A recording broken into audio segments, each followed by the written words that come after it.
Aquí seguimos, en directo en el canal de Twitch de Podemos Getafe. Sí, nos estabais escribiendo en el chat que si no habíamos acabado, que si continuábamos. Y sí, os habíamos dicho que esta tarde, bueno, pues había varios aspectos en los que queríamos tratar. Hemos estado hablando del sector del taxi, su problema con las VTC. Acabáis de escuchar la muy interesante charla de nuestra compañera Isabel Espinosa con Joaquín Villena, un referente en nuestra ciudad en el tema de las mareas blancas y de la sanidad pública, viendo, bueno, cómo esta ley ómnibus pues causa problemas, en este caso en el ámbito de la salud y esa agencia de contratación sanitaria de la cual tanto vamos a tener que hablar en los próximos meses, desgraciadamente. Y ahora queríamos hablar o tocar un poco más los temas relacionados con el urbanismo y el medio ambiente. Es cierto que hayamos hecho una invitación para que estuviera un colectivo hoy aquí con nosotros.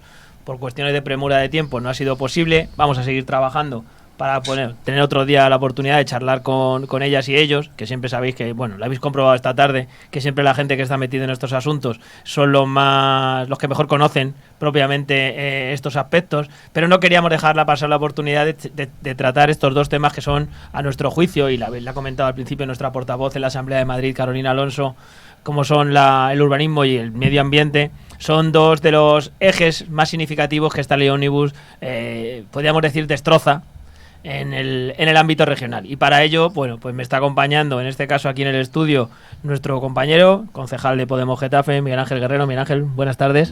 Buenas tardes a todas y todos. Buenas. Y nos acompaña también, ahora no en el estudio, sino ahora en la otra sala, porque no cabíamos todos aquí y hay que mantener un poco estas cosas. Pues tenemos unos grandes. Claro, nos está acompañando también en el otro estudio, ¿vale? Porque somos así, tenemos muchos estudios. David Siles. David, buenas tardes de nuevo. Buenas tardes desde Sant Cugat del Vallès. Nuestra oficina en Barcelona nos está atendiendo allí David Siles. Bueno, íbamos a charlar un poco entre los tres, nos va a ayudar Siles un poco planteando un poco los temas, y entre Miguel Ángel y yo vamos a intentar, ¿vale?, modestamente explicaros aquellos aspectos de lo que hemos estado revisando la ley. Hemos estado mirando también las alegaciones que la gente de Ecologista en Acción ha hecho y, bueno, pues algunos de los comentarios que nos han enviado para poder explicaros algunas cositas, algunas de las perlas, ¿vale? Porque son muchísimas, como estáis comprobando toda la tarde. Llevamos conectados ya más de 1 hora y 20, por ahí, ¿no? 1 hora y media llevamos prácticamente conectados. Y, bueno, hemos tocado dos aspectos de esa ley. Hemos hecho ese barrido general con Carolina Alonso y vamos con los temas de medio ambiente y de urbanismo. Así que tú lanzas las preguntas, David, y nosotros intentamos responder como podamos. Muy bien. Seguro que lo haces estupendamente, porque vamos, será por nivel, desde luego, ahí por los dos interlocutores que tenemos. Bueno, pues la primera pregunta pues es directa y muy fácil. Entre las distintas informaciones que se han dicho de esta ley ómnibus y demás, una que se repite mucho es que es una ley del suelo por la parte de atrás. ¿A qué se refieren con esta afirmación? Bueno, yo creo que la alusión es clara, ¿no? La alusión es clara porque toca directamente a distintas leyes que regulan la cuestión del suelo. Las que toca directamente son la Ley 9/1995 de medidas de política territorial del suelo urbanismo y la Ley 9/2001 del suelo de la Comunidad de Madrid. ¿Y en qué sentido las toca? Que, bueno, entraremos un poquito más de lleno en ello, ¿no? Uno de ellos, por ejemplo, mete una figura que es la colaboración público-privada, donde mete empresas privadas a hacer gestión pública del suelo, algo que antes correspondía a las administraciones. La modificación de los trámites de urgencia, otra cuestión. Lo mete en un periodo también, leyes importantes que tienen mucho calado dentro de un momento, solamente con 7 u 8 días, y en un momento de Navidad, con lo cual creemos que es una puñalada trapera que tenemos que analizar un poquito más despacio. Eso como introducción al tema. Pues sí, efectivamente, ahí tenemos bastante. Y es verdad, además, que se elimina en esta ley una parte que se estaba haciendo hasta ahora, que era la obligación que tenían de ceder suelo a los ayuntamientos cuando se hacía una promoción. Los promotores, vamos, que tenían obligación de ceder el suelo pues, para la construcción de dotaciones hospitales, parques, centros sociales y demás. esta legislación que decimos que elimina esta obligación. ¿Esto qué supone realmente? Como sabemos anteriormente, una de las formas que tenían los municipios para obtener suelo y para tener dotaciones públicas era por la cesión que tenían que hacer las personas, los promotores públicos.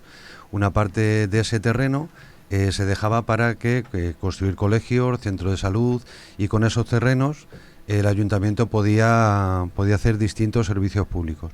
¿Qué sucede ahora? Pues lo que sucede ahora mismo es que no es necesario que el promotor ceda terreno público, simplemente podría pagar un dinero.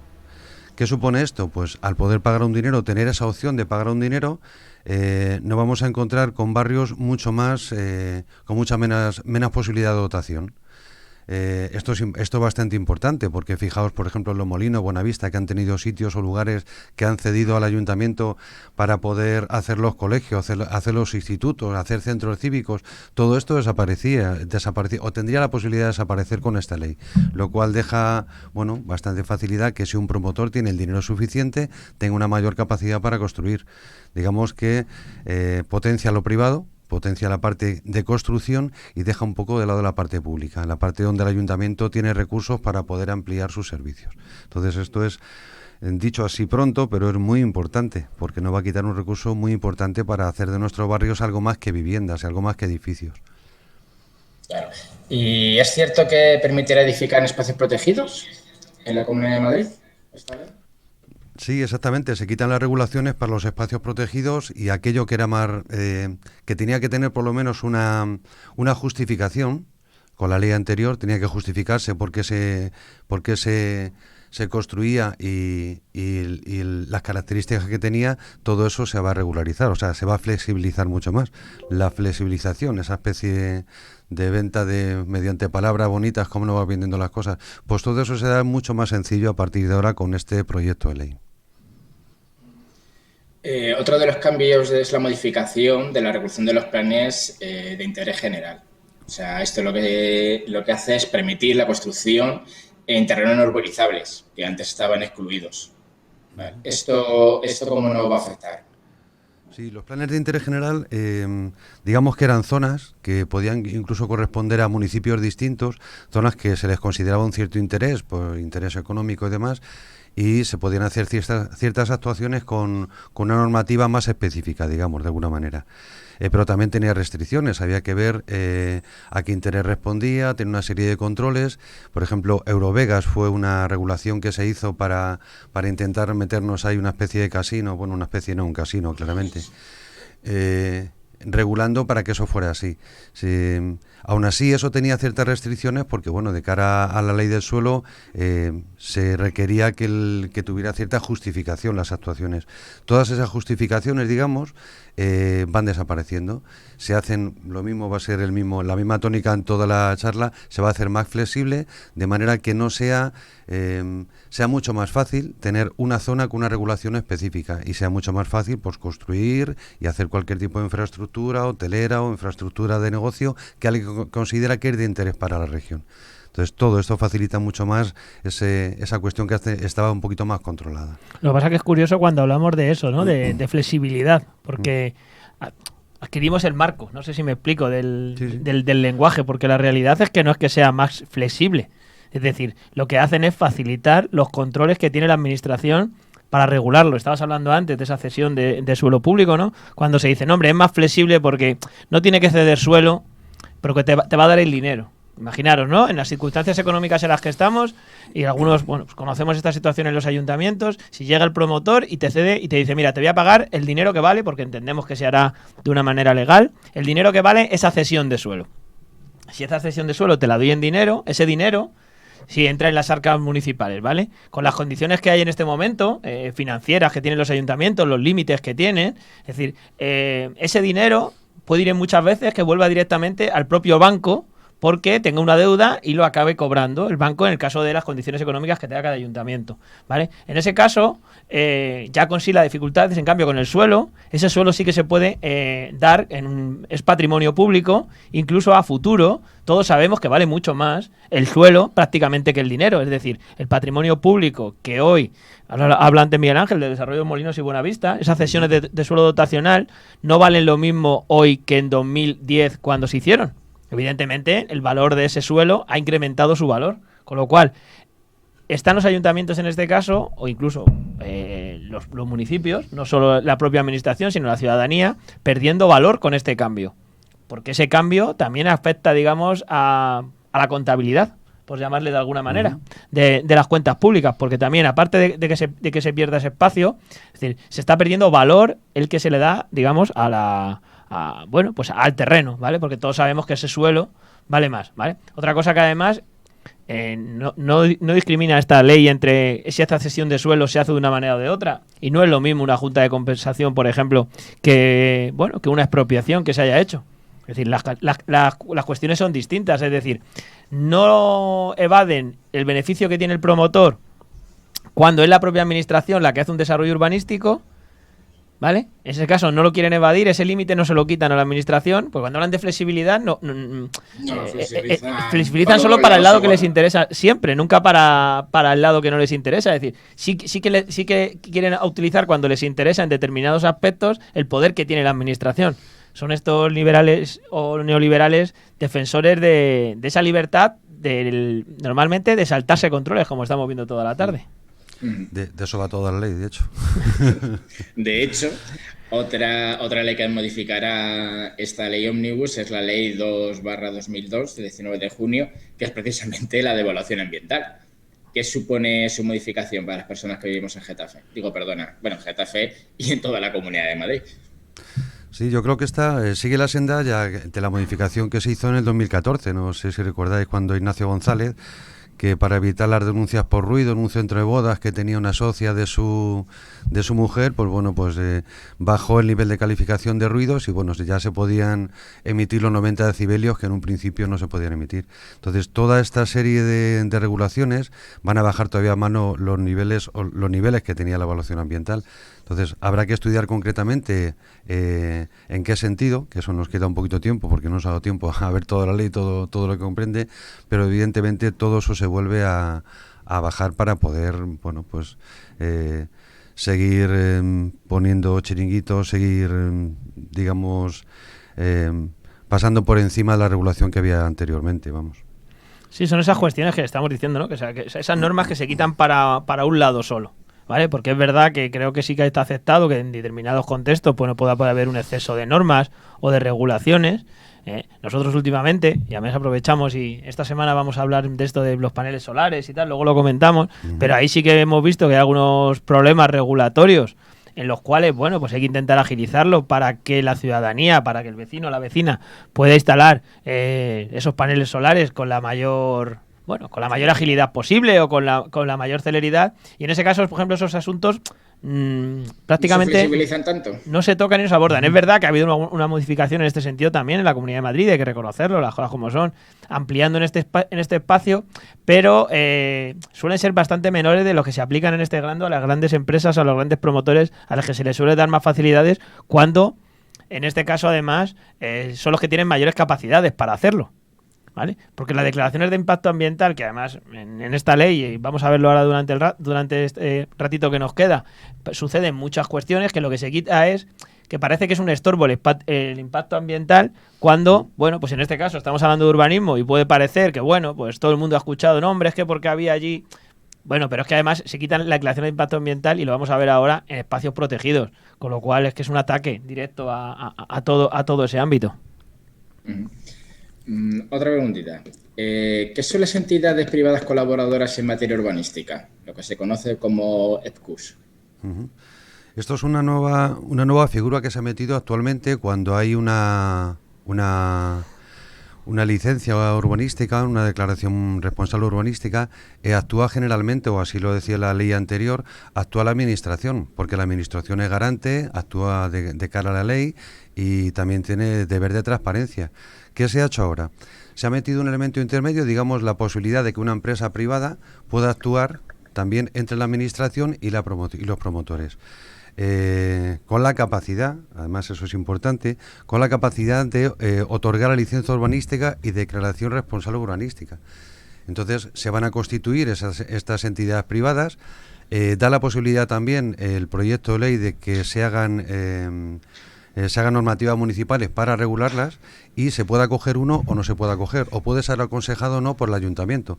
Pero a ti te podrían decir, bueno, pues usted si quiere una licencia municipal, no venga al ayuntamiento, se va a una empresa que se lo va a hacer. ¿Cuál es la cuestión? Una de las cuestiones importantes de esto es que la empresa, en principio, tal como indica el proyecto de ley, solamente debe informar, puede otorgar la licencia y tiene la obligación de informar a la parte interesada. Pero la parte interesada podría ser o podría interpretarse que es solamente el promotor o la promotora que haya pedido la actuación. Por lo cual no es necesario ni una información pública, ni es necesario informar a la ciudadanía de ello. Con lo cual se pierden muchos de los controles que se tenían anteriormente al ser la Administración y al tener la obligación también. Otra parte también es que en este caso se pagaría directamente a la empresa. Es decir, las tasas que tenía la Administración que cobraba por las licencias de obra, en este caso dejaría de cobrarlos y esto se pagaría directamente a la empresa. Tiene un margen de beneficios que marcaría la Administración, pero todo esto empezaría ya con este juego que conocemos perfectamente. Daría lugar a que esta empresa la conozco, yo que soy promotor, hago una empresa que tal y me otorgo, en fin, yo creo que ya conocemos bastante cómo va eso. Una vez sale de la Administración y empiezan con este tipo de manejos, ¿no? Esto es una parte bastante importante porque dará mucho que hablar en el adelante, porque se está sembrando algo que no sabemos cómo va a terminar. Entonces esta posibilidad y esta figura se mete en este anteproyecto de ley. También se modifican las leyes en relación a las actividades que se pueden hacer en las vías pecuarias de la región. ¿Nos podéis explicar un poco cuáles serán estas modificaciones? Sí, las vías pecuarias, como sabéis, están bastante protegidas, aunque poco a poco se han ido quitando la protección que tenían. Pero todavía esto abunda un poco más en la posibilidad de crear actividades hosteleras en el entorno de las vías pecuarias. Entonces, digamos que algo que tenía una protección anterior mediante la ley, una especial protección por tratarse de un espacio público, un espacio de un uso demanial, en este caso se da esa posibilidad también. No es que nosotros estemos en contra de la actividad, económica dentro de espacios protegidos, siempre y cuando guarde las características que tiene, siempre y cuando suponga un valor, pero no cuando vaya en contra de la situación que tiene. Y realmente no nos parece que tal como está regulado o tal como se intenta regular se vaya a proteger esto, sino que nos da que va a ser otra vez, pues un poquito esa flexibilización en el más sentido que estamos hablando, para que las vías pecuarias dejen de tener el sentido que tienen, de uso público. Claro, hay actividades económicas que pueden considerarse, yo creo que aceptables en el entorno que puede ser una vía pecuaria o un espacio protegido, ¿no? Estoy pensando en cualquier actividad que tenga relacionada con el mundo deportivo, con cuestiones así que, pues uno puede entender que pueden usarse porque incluso le pueden poner en valor esos espacios. Creo que nadie está en contra de eso. Ahora, creemos que en una comunidad como la Comunidad de Madrid no parece muy necesario cuestiones de hostelería rodeando las vías pecuarias, porque creo que el problema que tiene además las vías pecuarias en la Comunidad de Madrid es que ha sido la mayoría invadidas. Es decir, que la Comunidad de Madrid, tener una ciudad tan grande con lo que supone Madrid capital, más esa periferia, han sido invadidas prácticamente la mayoría, y lo que necesitan es, al contrario, ponerlo en valor. Y puede haber actividades económicas que pongan en valor esas vías pecuarias. Estamos hablando de, pues ha sucedido con algunos tramos en vías verdes, como las que es la zona del Tajuña, o cuestiones así, que hay actividades propias que les han puesto en valor. Pero lo que no puede ser es que se abra ese espacio para permitir eso en toda la vía pecuaria, solo porque se considere que bueno, que es una manera de abrir el abanico, cuando lo que hay que intentar es incentivar esas actividades económicas que de verdad pongan en realce el propio espacio, el propio espacio y el propio medio, haciéndolo por supuesto sostenible, como no puede ser de otra manera. El sentido que tiene, evidentemente. Bueno, no podemos dejar pasar la oportunidad de hablar de las modificaciones que esta ley implica para los parques regionales madrileños. Y en el caso de Getafe, el que nos preocupa es la situación del Parque Regional del Suroeste. Desde hace años, nosotros ya venimos denunciando los problemas originados por la caza descontrolada en esos ámbitos. Hasta ahora, estaban obligados a pedir autorización ambiental, pero ahora, gracias a esta ley, pues parece que esto se evita. ¿Qué sentido tiene esto? Claro, habría que recordar por un lado que en qué momento se dejó de regular o se dejó un poco de lado la regulación del Parque del Sureste. En su tiempo, pues fue el Lobo y la Caza el que tumbó el plan rector de uso y gestión del parque hace unos años, y desde entonces ha ido avanzando un poco en su desarrollo y entendemos que hay un cierto interés en ello. Y como bien comentas, cuando se está hablando de darle en valor al entorno natural, se está hablando de quitarle autorización medioambiental a la caza, pero la caza la verdad es que no cumple ninguno de los requisitos que se están diciendo para el parque. O sea, ni es de carnes productivo, ni conserva ni regenera el suelo, ni es una actividad educativa o cultural. Sin embargo, esto, a pesar de que no cumple ninguna de estas funciones, se plantea quitarle la autorización medioambiental para cazar. Yo creo que ya sabemos quién está detrás de ello, por lo mismo que están detrás de muchos sitios en este sentido. Se siguen eliminando los controles para evitar, por ejemplo, la caza del zorro, que el zorro actualmente es un depredador natural de la expansión de los conejos que hay. Digamos que podía haber una convivencia natural entre los animales que hay dentro del parque, pero nos hemos metido nosotros a favorecer actividades que meten una distorsión que no es algo natural en el parque. Y también vivimos la paradoja, que que el conejo, que se considera una especie en extinción, pues casualmente solamente prolifera en el sur madrileño. O sea que claramente se ha debiendo introducir de forma forzosa para cazar y para hacer eso algo, pues un entorno que no es nada natural y que se está utilizando realmente para que un cierto lobby de presión tenga un espacio amplio, con menos regulación a partir de ahora, para poder desarrollar su actividad.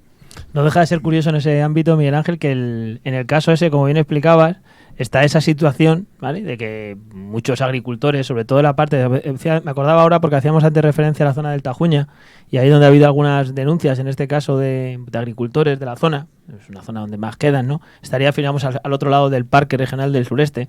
Y es curioso que esa situación, porque luego cuando uno ve nosotros como desde Podemos Getafe lo hemos denunciado varias veces, cuando uno ve los permisos que se han dado de caza en el Parque Regional y demás, siempre acaba apareciendo el zorro, como que les dejan... Puede pasar que se cace alguno, entonces aparecen en los listados de animales que pueden cazar, aparece el propio zorro, porque saben que los acaban cazando, con lo cual lo más gracioso de las concesiones que se estaban dando, esos permisos que daba la Comunidad de Madrid, que ahora ya con esta ley no los tiene que dar, que es, digamos, lo que se retira, en el propio permiso veíamos cómo se autorizaba, por un lado, a matar al zorro, porque decían que el zorro, bueno, que podía ser, bueno, como esto es como lo de la guerra de Irak, ¿no? Un hecho colateral, era un daño colateral. Si me equivoco de matar al conejo, pues puedo matar al zorro. Pero lo mejor de todo es que la excusa para cazar es la proliferación de conejos en la zona. O sea, la excusa es que como hay tantísimos conejos en la zona, puedo matar a los conejos y a los zorros. Con lo cual es que, claro, no tiene lógica ninguna. No me extraña que les dé vergüenza dar estos permisos, porque cuando alguna vez los hemos denunciado y en Getafe alguna vez lo hemos llevado a pleno, cuando uno lee esas autorizaciones que ahora ya no se tienen que dar con esta ley, decía eso la autorización. Decía, se autoriza a cazar porque hay una proliferación extensa de conejos. Que dices, hombre, pues si hay organizaciones mundiales que han considerado el conejo en vía de extinción. No, pero le pueden eso, pero es que además puede cazar al depredador natural que tiene. Dice, entonces, ¿qué lógica tiene todo esto? Hay otro problema más, o sea, sabemos, y vamos, los vecinos de Perales del Río, que seguro que alguno lo está escuchando, lo conocen perfectamente, los problemas que ocasionan, vamos, no solo en Perales del Río, pero allí como se les ha juntado todas las circunvalaciones del AVE, posibles y más, en el trocito ese que tenemos ahí metido en el Parque Regional del Sureste y en la zona del barrio de Perales del Río, allí, claro, los conejos anidan en esos montículos y crean graves problemas en todas las infraestructuras ferroviarias. Es decir, esos agujeros que hacen crean graves problemas. Incluso, bueno, se han contado compañeros de la Dirección General de Bienestar Animal que se utilizan a veces lo que son el orín del zorro para ahuyentarlos en esos espacios. Nosotros estamos matando al animal que puede solucionarnos ese problema de manera natural y sostenible y más ecológica eso, y le estamos aplicando. La verdad que es que esto es, no me extraña que lo quiten, ya digo, porque es que la de veces que habremos denunciado en las circunstancias en las cuales se estaba produciendo pues en este caso el matar animales como puede ser los zorros en esa cuestión. Y un último apunte. Getafe, pues estas cuestiones de competencias que antes hablaban los compañeros con el tema del VPTD, hace 25 años declaró una moratoria de la caza, o sea, prohibió la caza en todo el término municipal.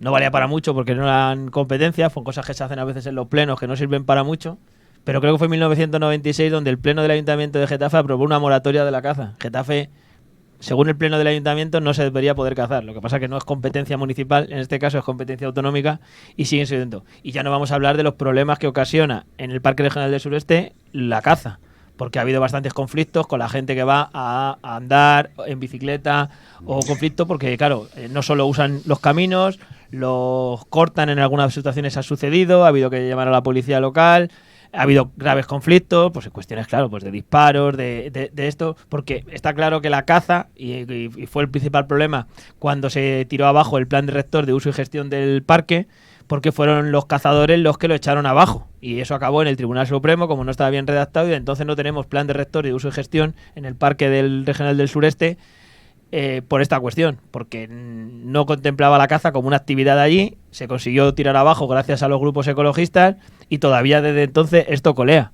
Y el gobierno del Partido Popular pues vuelve a demostrar con esta ley que tiene muy claro a quién quiere favorecer, que no es al Parque Regional del Sureste, ni a sus vecinos ni a sus vecinas, de Perales del Río, de Rivas hacia Madrid, San Martín de la Vega, de Getafe, sino al lobby de la caza.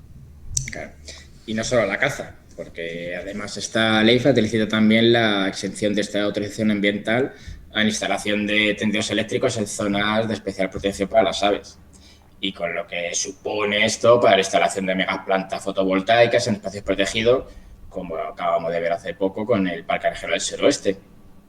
Desde luego parece claro que se anteponen intereses económicos a la defensa del medio ambiente una vez más en la Comunidad de Madrid, ¿no? Sí, tenemos otra vez sobre los tendidos eléctricos la casualidad que en este momento de gran proliferación de plantas fotovoltaicas allá por donde vayas, pues la facilidad de poner tendidos eléctricos, que son un elemento importante para la salida para la conexión de las placas fotovoltaicas, de las instalaciones eléctricas. Entonces entendemos también que habrá habido algún toque por algún lado, o se puede pensar que ese tipo de regulaciones se van a hacer un poquito más laxas. Y en el caso del Parque del Sureste, además, tiene un agravante mayor, porque parte del Parque del Sureste es zona cepa, zona de protección de aves. Y bueno, incluso el propio proyecto que se hacía para aquí, para Getafe, en el propio proyecto se contemplaba que debería tener una protección especial, porque los tendidos eléctricos que se pensaban o se piensan instalar serían un gran problema para las aves que pasarían por ahí, porque es zona cepa, ya digo. Entonces, evidentemente, cuando tú ves un problema de tendidos eléctricos en zonas protegidas, cuando ves una empresa que se quiere meter a tener una actividad económica y aún así está marcando ese problema de los tendidos eléctricos para las aves, parece un poco raro, un poco extraño que lo que se quiera es flexibilizar todavía más la posibilidad de que se hagan tendidos eléctricos y ser menos restrictivo con ello. Entonces, tampoco entendemos muy bien a qué se debe esta regulación. La regulación hacia lo que venimos viendo, todo ser un poquito más laxa, con los tendidos eléctricos, menos regulada, y por lo tanto que haya una proliferación mayor. Digamos que va en el mismo sentido de todo lo que estamos hablando, ¿no? Bueno, y bueno, finalmente ya para no tomarnos más tiempo, porque bueno, como ya han visto los telespectadores y telespectadoras, esto nos da para horas, días y a lo mejor hasta para semanas. Pero bueno, en Getafe también nos preocupa un poco, debido a los problemas que existieron para elaborar el plan de gestión del parque, pues que esta ley anula la participación pública en su tramitación.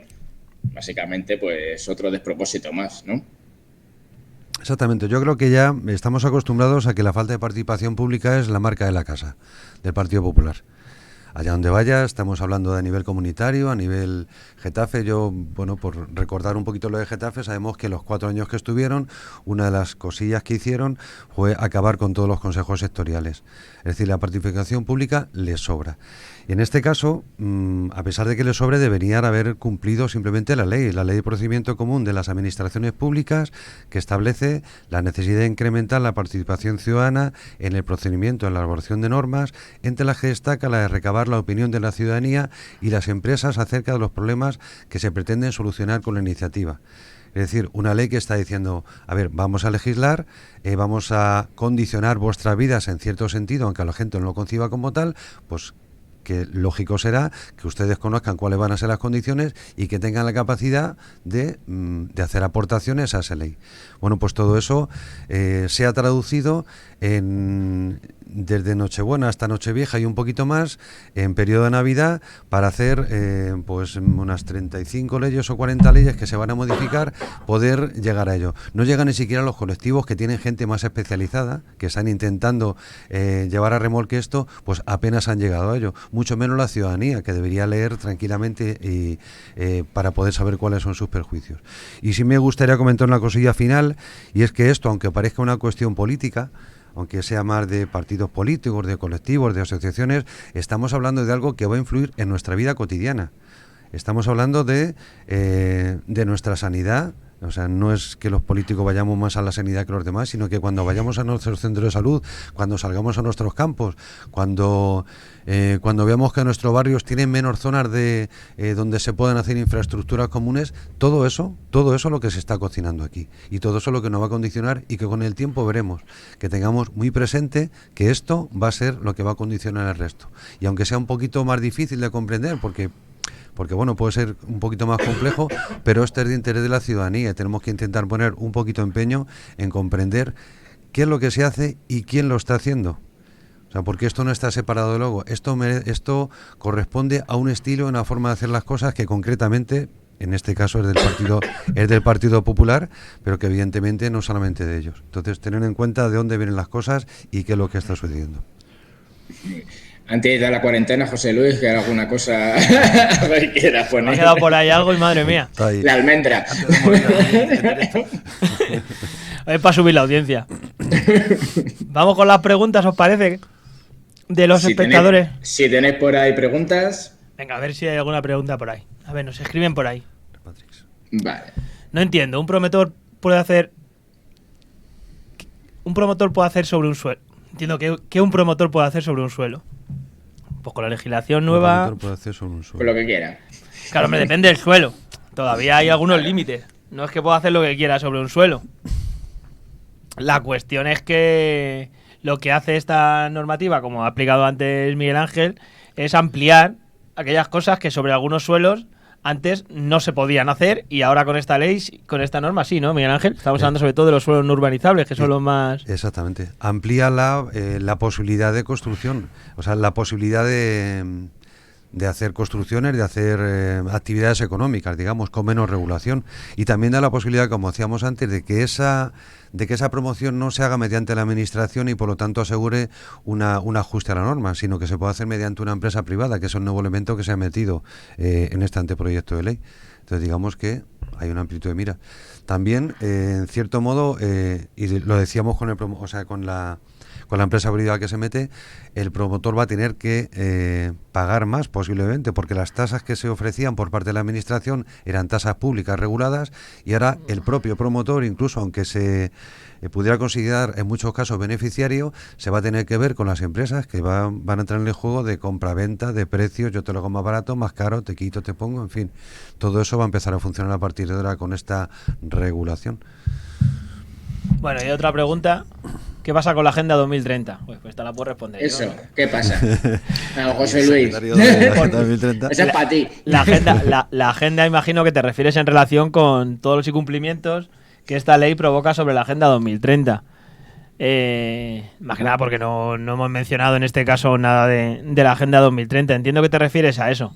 Bueno, la cuestión es evidente que que este anteproyecto de ley en muchos de sus aspectos es contrario a la Agenda 2030. Como siempre hablamos, bueno, pues los que trabajamos en ese ámbito de la Agenda 2030, no es cuestión, la agenda nunca tiene que ser una cuestión, creemos que la agenda, perdona, tiene unos acuerdos que son globales y que todo el mundo debería respetarlos.